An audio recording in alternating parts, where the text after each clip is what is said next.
What if I told you that when your patterns go silent, it isn't the end of progress but the final test before your next reality emerges? What if everything that once made sense suddenly losing its rhythm is not punishment, but precision? You've felt it before, haven't you?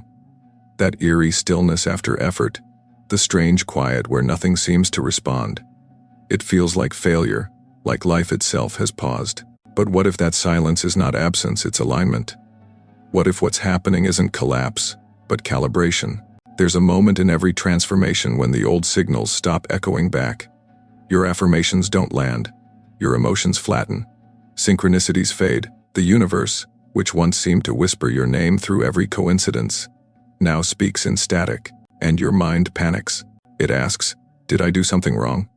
But the truth is, you've reached the double slit, the threshold where the observer is tested by the silence itself. In quantum physics, the double slit experiment revealed a paradox so profound it changed everything we thought we knew about reality. Particles behaved differently depending on whether they were observed. Reality itself seemed to wait for consciousness to look before deciding what form to take. You are living that same experiment right now. Every thought you've had, every pattern you've followed, has been a series of waves collapsing into form through your attention. But now, at this turning point, those waves have gone quiet. The patterns are pausing not because you've lost connection, but because the next state cannot emerge until you enter stillness as the observer, not the participant. Think of this as the moment between inhale and exhale, the gap where creation recalibrates. When patterns go silent, you're standing in that pause.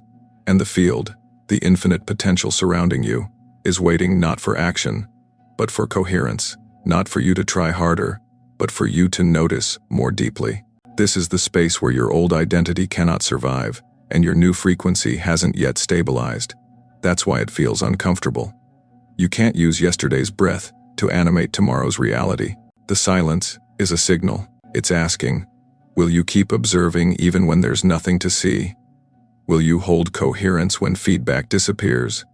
Because this is where most people turn back. They panic at the void and rush to fill it, calling old patterns back into existence just to feel safe.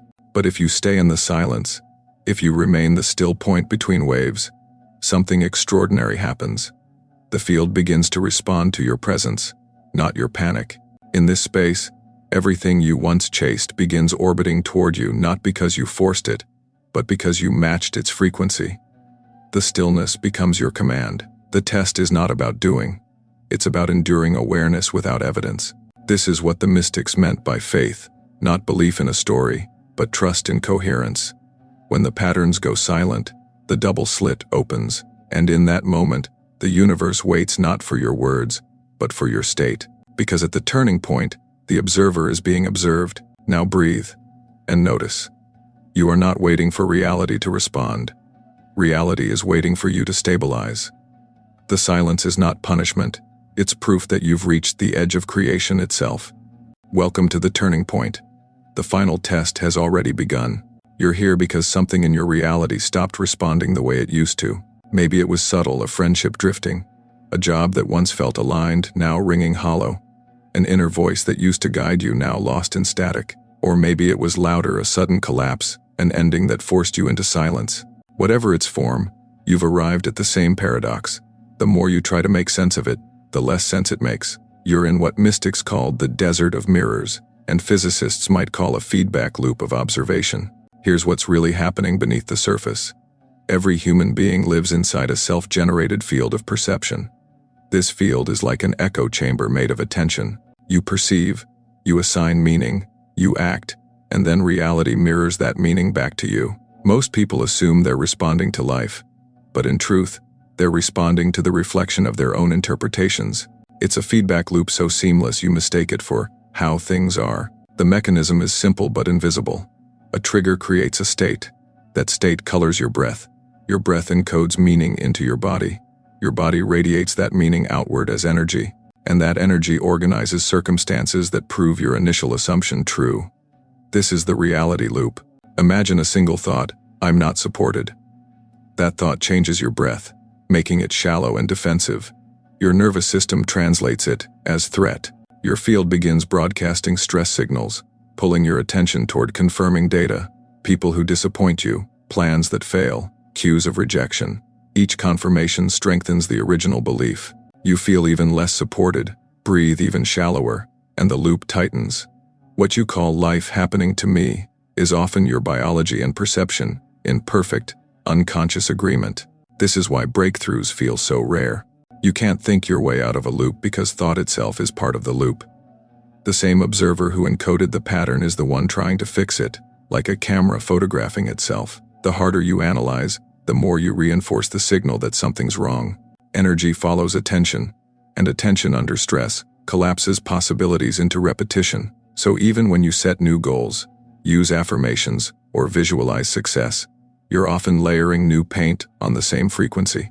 The perceptual crisis arises when the old feedback stops coming. Suddenly, the mirror shatters. The familiar pattern, pain, relief, reaction, goes missing, and without that constant loop of reinforcement, the ego begins to panic. If the pattern isn't here, it whispers, then who am I? It feels like loss, but it's actually freedom beginning to form. The silence after chaos is not emptiness, it's the moment when consciousness begins looking at itself instead of its reflection. At this point, your mind will try to rebuild the loop through urgency. It will search for something to fix, someone to blame, some evidence that you still exist. But if you resist that impulse, something remarkable starts unfolding. You begin to sense the background field that was always there, the hum beneath thought, the awareness beneath identity. This is what ancient texts meant when they spoke of awakening.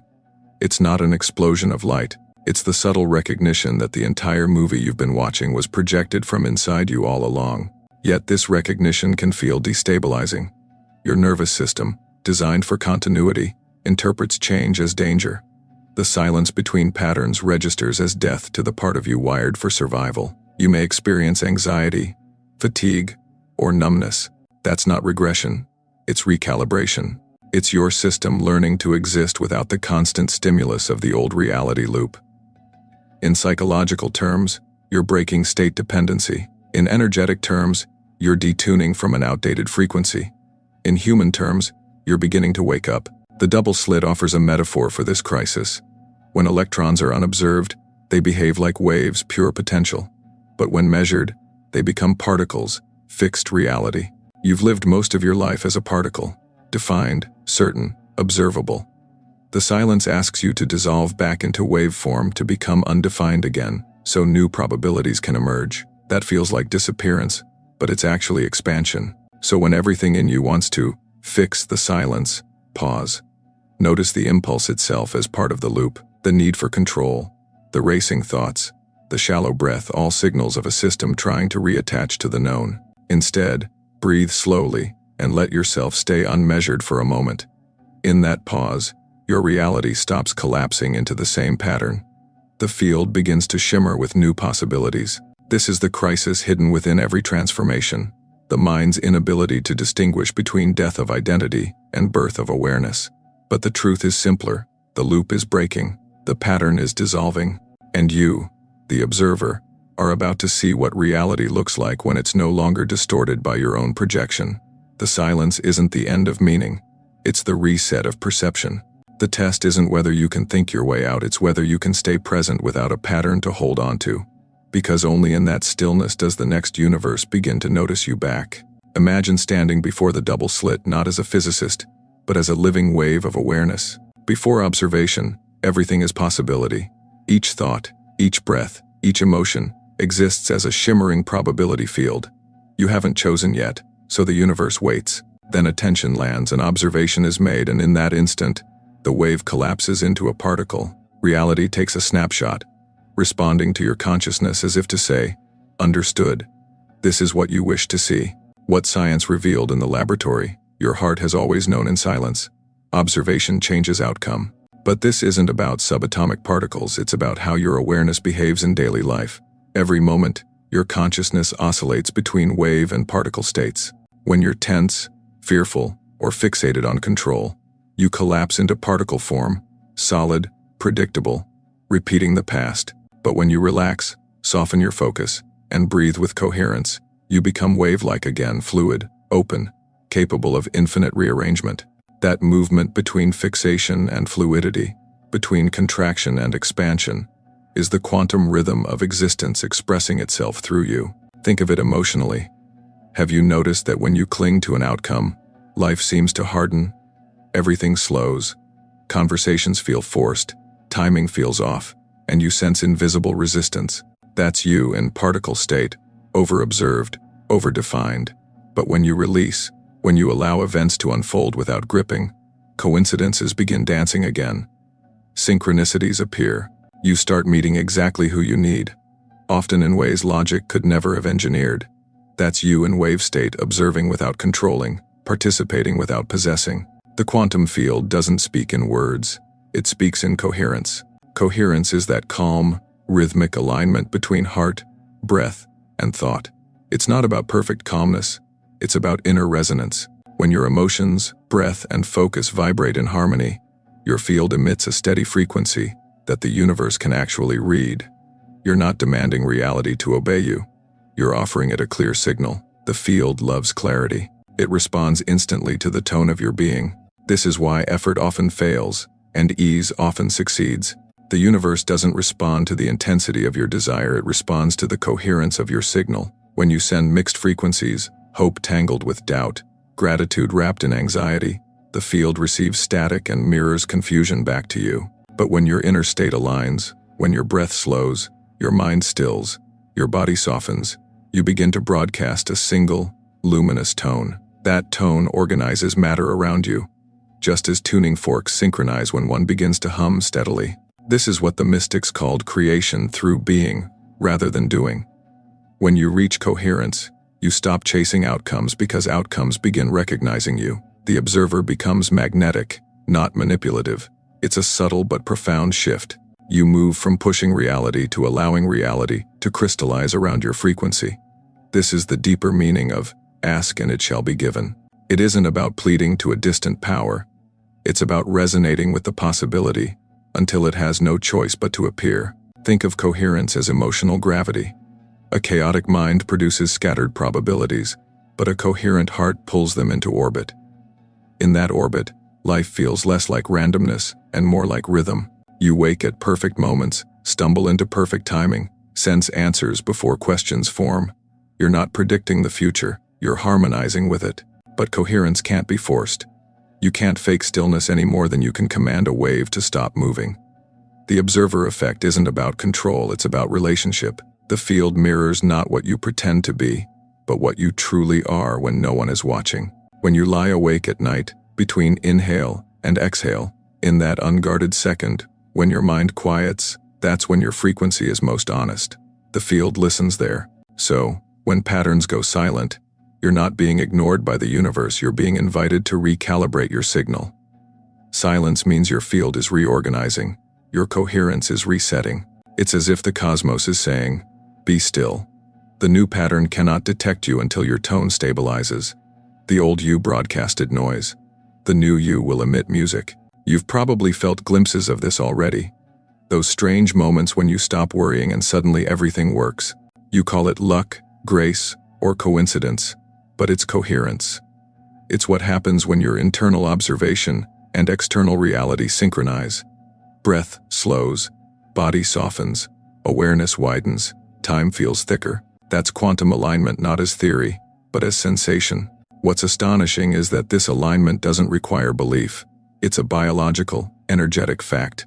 Your heart generates an electromagnetic field measurable several feet beyond your body. When that rhythm becomes stable, your nervous system and brain waves synchronize, and your perception of time itself begins to shift. You feel present, expanded, luminous. The double slit inside you, the gap between thought and awareness, becomes the portal through which reality updates itself. And yet, this process demands humility. You can't rush coherence, only remember it. You return to it by breathing, by noticing, by allowing awareness to widen without judging what it finds. The observer effect is not permission to manipulate the universe, it's an invitation to participate in it consciously. To feel the way reality breathes with you, to sense how each thought is less a command and more a brushstroke on an infinite canvas. So when you stand at that turning point, when the silence around you feels unbearable, remember, you're not losing the pattern, you're becoming the pattern's source. The wave hasn't disappeared, it's waiting for you to remember that you are both observer and experiment, dreamer and dreamed, note and song. The field is never silent, it's listening, right now, for the one tone only you can sing. Long before laboratories and lasers, ancient seekers explored the double slit through symbol and ritual. They didn't call it quantum, they called it the threshold, the moment between worlds where form dissolves into essence. In Egypt, it was the passage between the pillars of Ma'at, the goddess of cosmic balance. In Buddhism, it was the instant of pure awareness glimpsed between breaths in Anapanasati.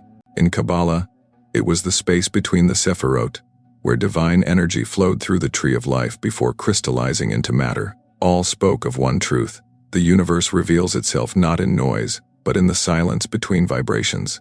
Imagine yourself standing in the Egyptian temple of Karnak. Columns rise like ribs of the cosmos, each carved with symbols of order emerging from chaos. Sunlight filters through narrow openings, painting alternating bands of light and shadow on the stone floor like wave and particle dancing in timeless rhythm. Priests once walked these corridors at dawn, carrying bowls of water to reflect the first rays of Ra. They believed creation was not an event but a pulse light entering darkness, awareness entering form. Each reflection was a reminder that the world renews itself every time consciousness observes it. Ma'at, their principle of truth and harmony, was more than morality. She represented coherence itself, the balanced alignment between seen and unseen. The Egyptians believed that to live in Ma'at was to breathe in resonance with the cosmos, to weigh one's heart against the feather of truth, too heavy with distortion, and the soul was pulled back into chaos, light and coherent, and it passed into eternity. The weighing wasn't punishment, it was physics. The frequency of your heart determined your next dimension of experience.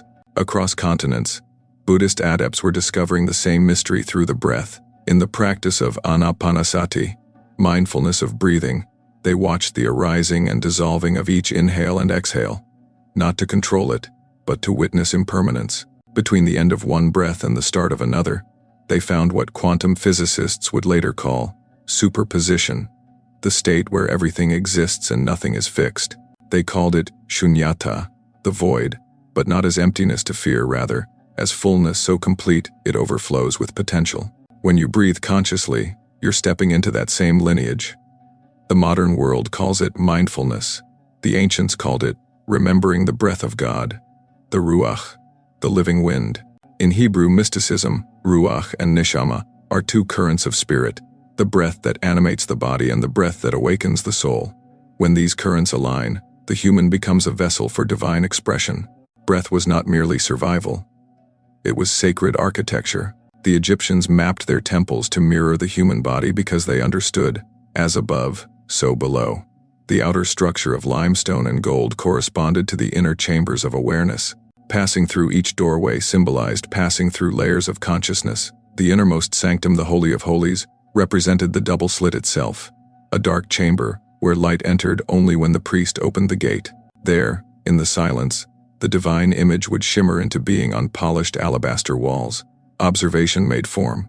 Sound familiar? The same geometry lies within you. Your breath is the temple gate. Your attention is the sunlight entering it. And the silence between breaths, that's the holy chamber where observation meets creation. The ancients built massive stone monuments to remind themselves of what you carry in your chest, a direct interface between awareness and reality. When your internal architecture aligns with cosmic proportion, you become a living temple of coherence. But this isn't mythology for nostalgia's sake, it's instruction. These civilizations encoded physics in poetry because poetry could survive time. They understood that every ritual, every chant, every measured breath was a way to keep human consciousness synchronized with the rhythms of the cosmos. You could say they were the first quantum engineers, using sound, geometry, and breath to tune reality's frequency. Think of the monk watching his breath, or the Egyptian scribe tracing hieroglyphs of the sun across papyrus. Both were performing the same act, holding awareness steady enough for pattern to reveal itself. Both understood that observation without judgment transforms chaos into order.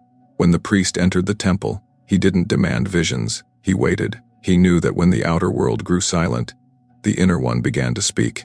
You are being called into that same temple now, not one made of stone, but of stillness. The patterns that have gone silent in your life are not gone.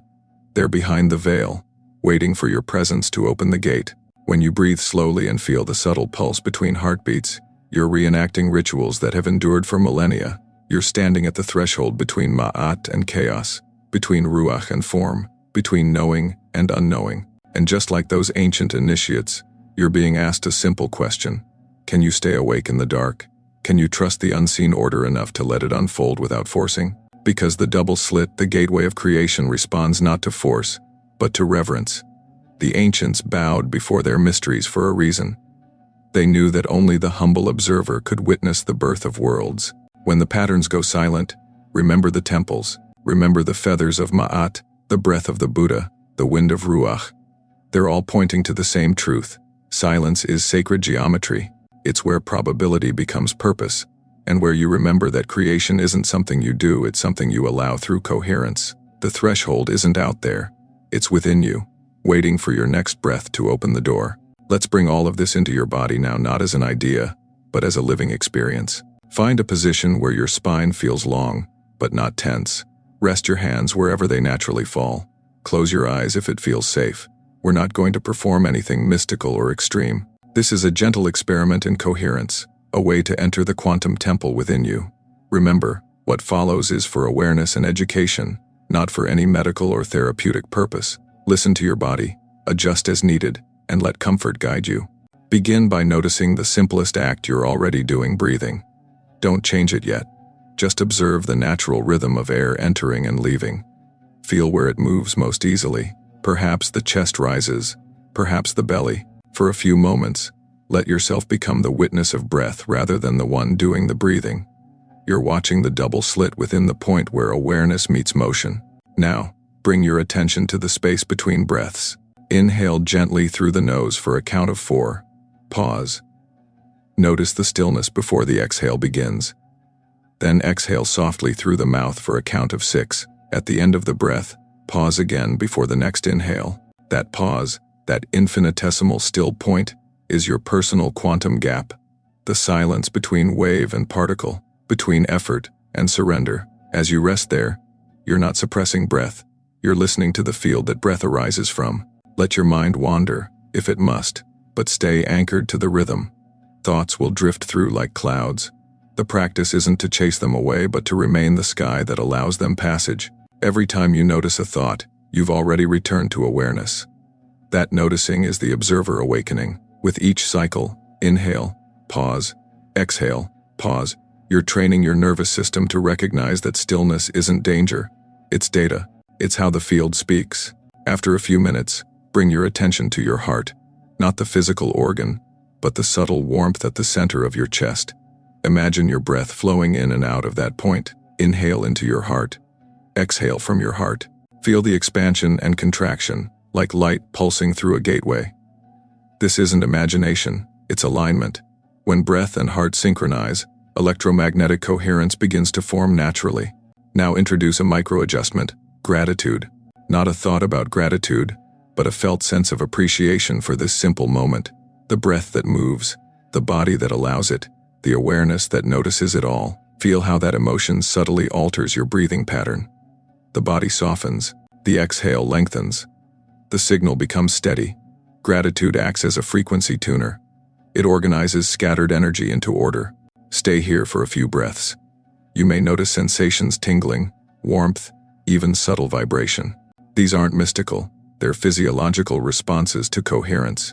Your body is remembering how to function as a unified field, rather than as competing fragments. The double slit within you is opening not to reveal something new, but to remind you of something eternal.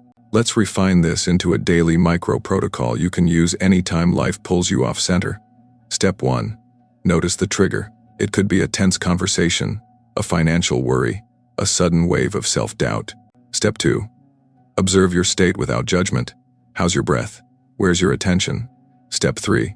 Shift the breath. Inhale through the nose for 4. Exhale through the mouth for 6.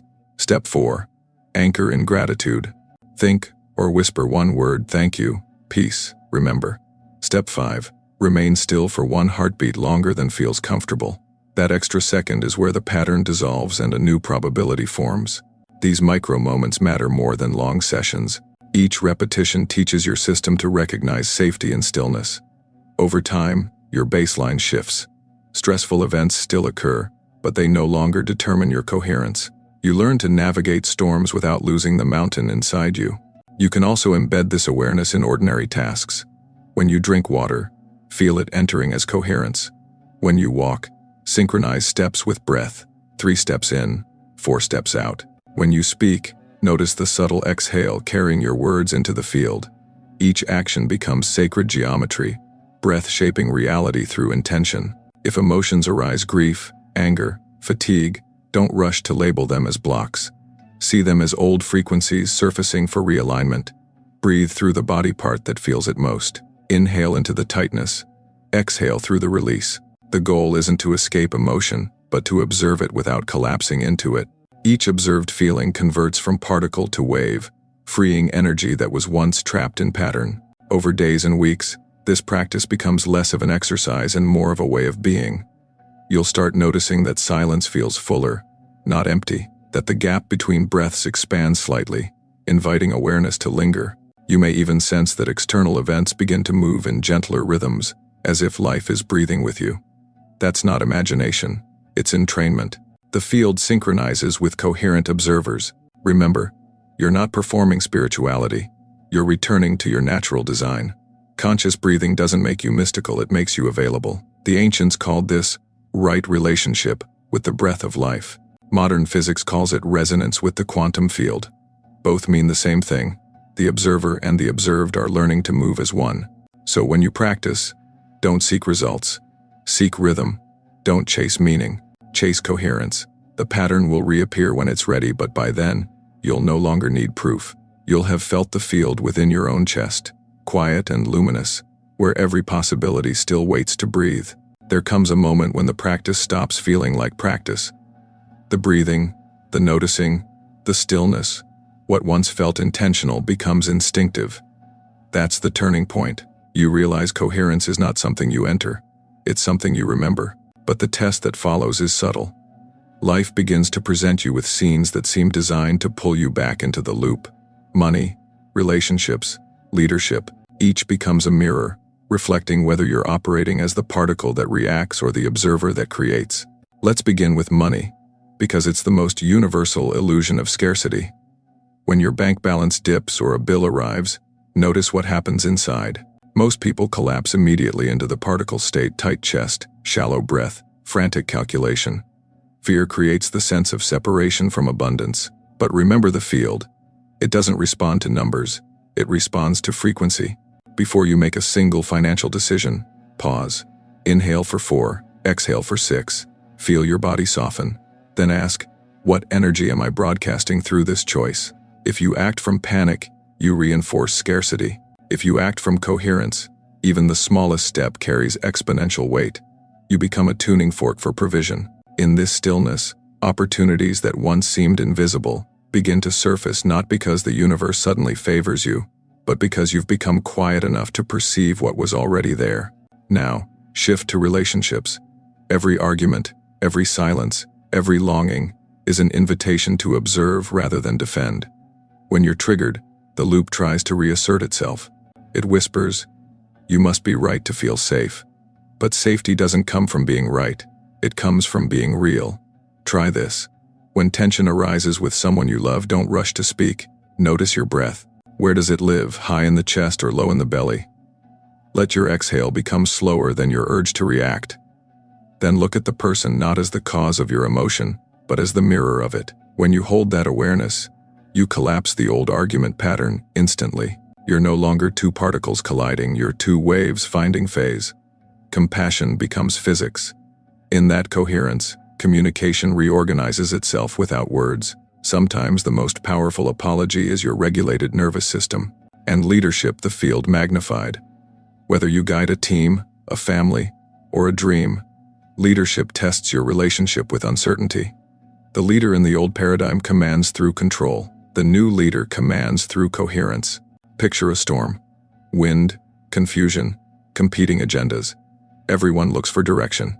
If you enter the storm's chaos, you become part of it. But if you locate the still I within yourself, others entrain to that frequency. They calm without understanding why. Decisions clarify. Solutions emerge from collective intelligence rather than hierarchy. True leadership is less about asserting power and more about stabilizing the field so others remember their own. Across these three domains, one principle holds. State creates story, and story dictates strategy. When you operate from fear, your story becomes one of survival. I must earn, I must win, I must prove. Every strategy that follows perpetuates exhaustion. But when you anchor in coherence, your story changes to participation. I belong, I collaborate, I create. Strategy flows naturally from that.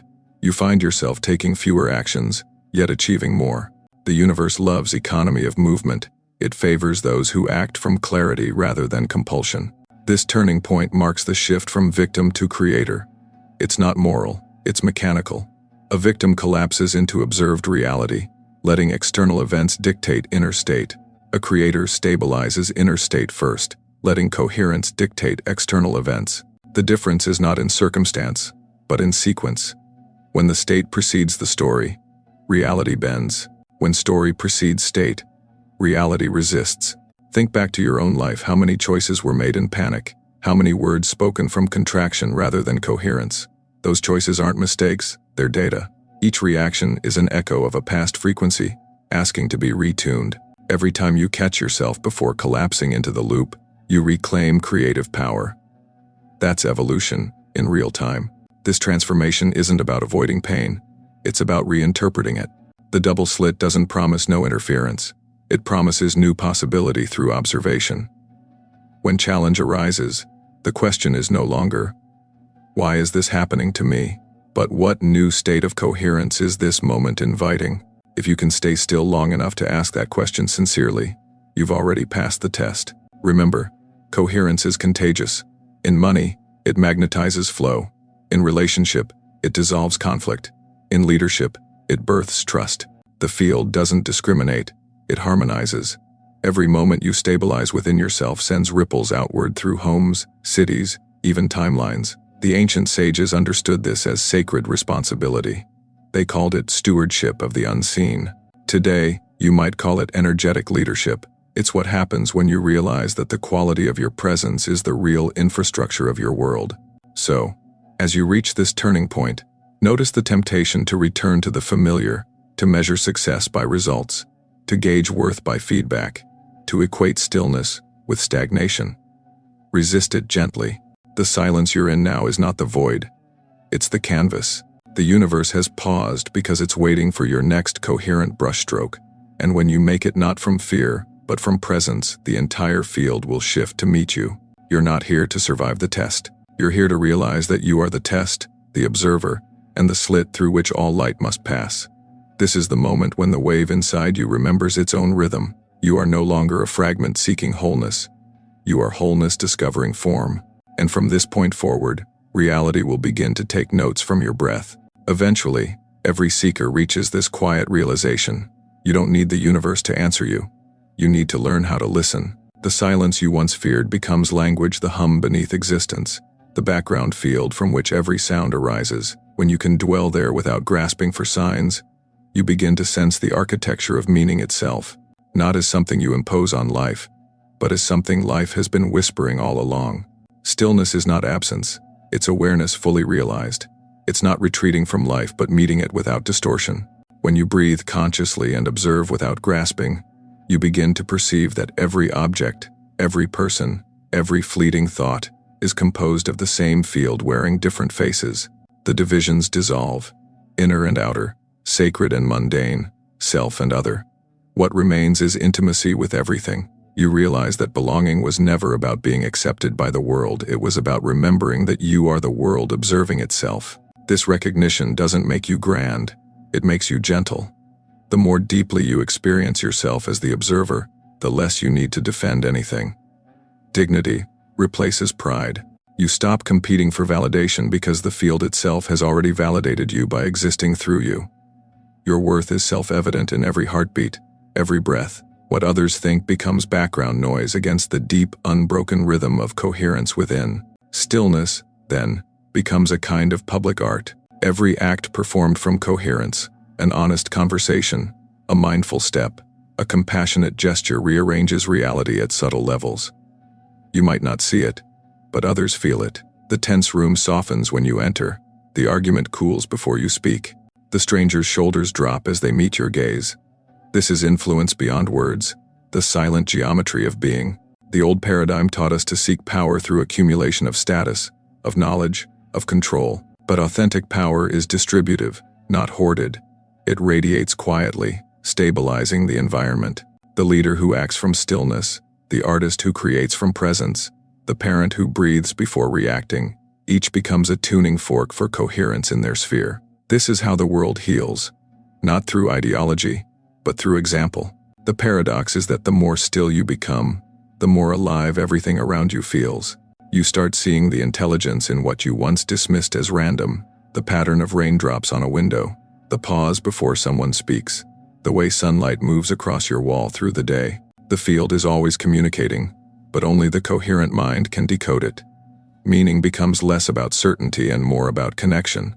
You begin to trust life's rhythm, even when it doesn't match your plans. That trust is freedom. You no longer measure your growth by outcomes or milestones. You measure it by the quality of peace within uncertainty. The great sages were not detached from the world. They were deeply intimate with it. They understood that love, not knowledge, is the highest form of intelligence. To see clearly is to care deeply. When you can look at the world and feel compassion instead of judgment, gratitude instead of fear, you've reached coherence not as a state, but as a way of being. And yet, humility remains essential. The moment you think you've mastered stillness, the field will test you again. Not to punish, but to refine. A challenge arises, an old emotion surfaces, and you're asked once more to choose awareness over reaction. The pattern reappears, not as failure, but as feedback. A gentle reminder that evolution is not linear, it's rhythmic. Wave after wave, breath after breath, you return to the same silence with new understanding. If you could see yourself from the field's perspective, you'd smile. You'd realize there's never been a single wasted breath. Every mistake, every heartbreak, every confusion was a calibration point leading you here. Even your resistance served the rhythm. The universe has been patiently waiting for you to notice that it has always been collaborating with you, not testing you. The final test was only ever an invitation to trust your own coherence. Dignity, belonging, and meaning converge in this realization. Nothing is missing. You are both the instrument and the music, the observer and the experiment, the silence and the sound. The field doesn't require perfection, it celebrates participation. Each moment you choose presence over panic, gratitude over grasping, stillness over noise, you contribute to the collective coherence of humanity itself. Perhaps this is the quiet revolution we've all been sensing, the shift from domination to participation, from egoic creation to conscious collaboration. The true mark of awakening isn't escaping the world, it's engaging it with an open heart and steady breath. Stillness is not an endpoint, it's the beginning of meaningful action. So walk slowly now. Let every step be an act of creation. Let your stillness ripple outward like sunlight across water. You don't need to prove your alignment. You are alignment in motion. The world doesn't need more noise. It needs your presence clear, coherent, and kind. This is the gift of the turning point. You've passed through the double slit, and what emerges on the other side is not a new you, but a truer one. The observer fully embodied, breathing the universe awake. Before you go, pause, not as a formality, but as a return. The journey has been vast through silence and science, through breath and being, and yet it all converges here, in this single inhale. So for the next few moments, let's anchor everything you've remembered. 3 coherent breaths, nothing forced, nothing mystical, just presence, deliberate and kind. Take a slow inhale through your nose, feeling the air as if it were light entering the temple of your chest. Hold it gently, not as tension, but as reverence. In this stillness, imagine the field surrounding you responding to your awareness. Now exhale through your mouth, longer than the inhale, like a soft release of static, like the wave returning to the ocean. That was the first breath, the clearing. Again, inhale, and this time feel gratitude rise not as a thought, but as warmth expanding from the center of your heart. The field listens to gratitude. It reorganizes chaos into clarity. Hold for a heartbeat, then exhale, sending that frequency outward to your room, to your city, to anyone who might feel lost in their own silence tonight. That was the second breath, the offering. Now, One more. Inhale slowly, deeply. Feel it cross the threshold from automatic to intentional. You are the observer now. You are the slit through which all light must pass. Pause. Let this moment stretch wider than thought. Then exhale through your mouth. Steady, coherent, complete. The silence that follows isn't empty, it's awake. That was the third breath, the remembering. From this coherence, choose a word. Not casually, but as a tone you'll carry forward into the field. Maybe your word is trust. Maybe clarity, peace, rise, allow, or create. Let it surface without thinking. Your word is your frequency, your conscious imprint on reality. Whisper it once aloud, then again inwardly until it vibrates through your body. Now declare it with awareness, as both statement and signal. I choose to your word, as the observer. When you speak that phrase, you're not making an affirmation. You're issuing a calibration. The field responds to coherent declarations spoken from stillness far more powerfully than endless affirmations shouted from fear. Each time you return to this practice, you'll notice life subtly rearranging to match your chosen word not as magic, but as resonance. Let this be your closing ritual whenever patterns go silent. 3 breaths, 1 word, 1 declaration, nothing else required. The next time your reality feels paused, remember this is how you resume alignment. Not by chasing the next answer, but by tuning your frequency until answers find you. If this experience resonated, if something in you feels more spacious, more awake, stay connected to this frequency. Subscribe, not just to the channel, but to the practice of coherence itself. Each video here isn't content, it's a mirror for your own remembering. Every comment, every breath shared in this community expands the collective field we're co-creating. And as you leave this space, notice your surroundings one more time. The light in your room, the rhythm of your breath, the stillness that now feels alive instead of empty. That's coherence. You've crossed the double slit. You've become the witness of your own creation. Carry this rhythm with you into the next conversation, the next decision, the next dawn. The silence you once feared has transformed into your compass. The field knows your name now, not as identity, but as frequency. So breathe, one last time. Feel the air move through you like the universe remembering itself. And as the exhale fades, remember this truth. Patterns go silent only when a new song is about to begin. Welcome to coherence. Welcome to the turning point. Welcome home.